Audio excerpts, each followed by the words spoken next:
Ang berburuka sa Ilog Pasig.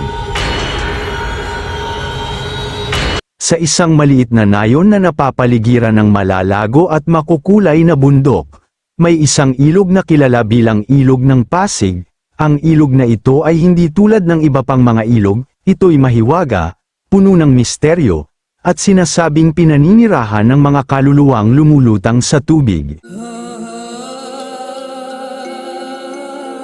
Kapag araw, ang ilog ay maaaring magmukhang payapa, ang tubig ay kulay asul at malinaw, na parang imbitasyon sa mga tao na pumunta sa ilog at mag-swimming.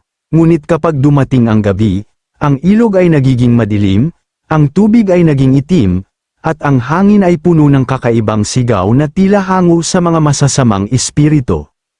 Sa nayon na ito, may isang batang lalaki na si Adan, na kilala sa kanyang katapangan at pagiging mapagmalasakit. Si Adan ay palaging naghahanap ng mga paraan upang tulungan ang kanyang kapwa. Ngunit may isa siyang katangian na hindi gaanong nagustuhan ng iba. Siya ay sobrang mapangahas. Madalas niyang pagsisikapan na patunayan na wala siyang takot, kaya't madalas niyang ginagawa ang mga bagay na hindi inaasahan ng iba.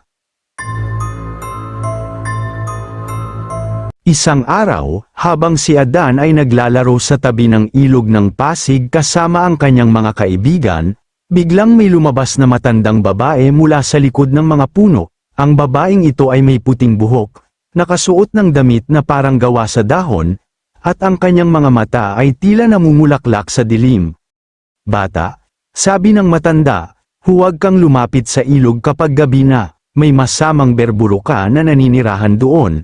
At siya ay naghihintay ng mga taong walang alam." "Berburuka?" tanong ni Adan, na kinukunot ang noo. "Ano ba yon?"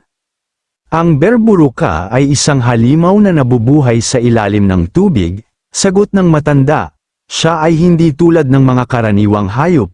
Matalino siya, mabilis, at mahilig manggulo sa mga kaluluwa ng mga taong namatay sa ilog. Kapag hinuli ka niya, hindi ka na babalik." Ngunit sa halip na matakot, biglang tumawa si Adan. "Hindi ako natatakot sa mga kwentong katulad niyan," sabi niya. "Wala akong balak maniniwala sa mga halimaw o espiritu." Nang gabing yun, hindi makatulog si Adan. Naisip niya ang mga salita ng matandang babae, at sa kabila ng kanyang pagkamatapang, nararamdaman niya ang isang uri ng kakaibang kilabot sa kanyang dibdib. Ngunit sa halip na sundin ang babala, nagpasya niyang subukan ang kanyang sarili. "Kung totoo nga ang berburuka, ipapatunay ko na wala akong takot," sabi niya sa kanyang sarili. Nang medyo hating gabi, pumunta si Adan sa ilog ng tahimik. Ang buwan ay nakasiksik sa mga ulap, at ang ilog ay mukhang mas madilim kaysa sa kanyang dating nakita. Habang siya ay tumitingin sa tubig, bigla siyang napansin na may kakaibang liwanag na lumilitaw mula sa ilalim ng tubig. Parang isang maliit na apoy na gumagalaw sa ilalim ng tubig. At habang tumatagal, mas lalo itong lumalaki. Bigla na lamang sumulpot ang isang malaking nilalang mula sa tubig. Ito ay ang berburuka, isang halimaw na may malatao nitong katawan ngunit may mga malalaking pakpak na parang isda, at mga mata na tila bulaklak na nagbibigay ng kakaibang liwanag. Ang kanyang bibig ay puno ng mga matalas na ngipin, at ang kanyang boses ay parang hiyaw ng mga kaluluwa. "Sino ka, bata?" na nagtatanong sa aking tahanan. Ang boses ng berburuka ay malalim at nakakatakot, na parang tinutugtog ng libu-libong instrumentong pangmusika ng mga kaluluwa. "Hindi ako natatakot sa iyo," sigaw ni Adan, kahit na ang kanyang mga kamay ay nagsisimulang manginig. "Ikaw ay hindi totoo. Isang kwento lang ang lahat ng ito." Ngumisi ang berburuka, at sa isang iglap, lumapit siya kay Adan.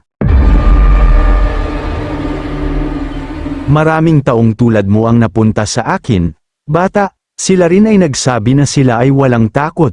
"Pero tingnan mo ngayon, sila ay bahagi na ng aking mundo." At sa isang saglit, sinulyapan niya ang tubig. At sa ilalim nito, Nakita ni Adan ang mga larawan ng mga tao, mga kaluluwang nahuli ng berburuka, na nananatili sa ilalim ng tubig, walang kalayaan, at walang pag-asa. Sa halip na umatras, sinubukan ni Adan na harapin ang halimaw. Kung ikaw ay tunay na isang halimaw, bakit ka nagtatago sa ilalim ng tubig? Bakit hindi mo ipinapakita ang iyong sarili sa lahat ng oras? Ikaw ba ay natatakot? Tumawa ang berburuka. Ngunit may isang hint ng galit sa kanyang boses. Matalino ka, bata. Ngunit ang iyong talino ay hindi sapat para sa akin. Ngayon, susubukan kita. Kung kakalimutan mo na pumunta ka dito, maaari kitang hayaan na mabuhay. Ngunit kung hindi, magiging isa ka sa amin. Sa loob ng ilang sandali, sinubukan ni Adan na pigilan ang kanyang takot, ngunit habang tumatagal, mas lalo siyang naramdaman ang bigat ng sitwasyon, hindi niya maalis ang imahe ng mga kaluluwa sa kanyang isipan, at nagsimula siyang marinig ang kanilang mga sigaw. Napagtanto niya na hindi niya kayang labanan ang berburuka ng harapan. Sa kanyang huling pagkakataon, naisip ni Adan ang isang bagay. Sige na, berburuka, sabi niya, hindi ako makakalaban sa iyo, pero alam ko na hindi mo ako kailangan. Ako'y isang simpleng bata, wala akong naiambag sa mundong ito. Huwag mo na akong kunin, humanap ka na lang ang iba. Nagulat ang berburuka sa sagot ni Adan. Sa halip na magalit, napansin niya ang pagiging tapat ng bata. Bata, hindi madalas akong nakakarinig ng katotohanan mula sa mga taong tulad mo, sabi ng berburuka. Madalas, ang mga tao ay nagpapanggap na matapang, ngunit sa loob, sila ay puno ng takot. Ngunit ikaw ay iba, alam mong may limitasyon ka, at handa kang humarap dito. At sa isang iglap, bumalik ang berburuka sa ilalim ng tubig. Huwag ka nang babalik dito, bata. Ang huling salita ng berburuka. Ngayon ay alam mo na ang katotohanan. Huwag mong ipagmalaki ang iyong katapangan, sapagkat minsan, ang pagiging mapagpakumbaba ang tanging paraan upang mabuhay ka.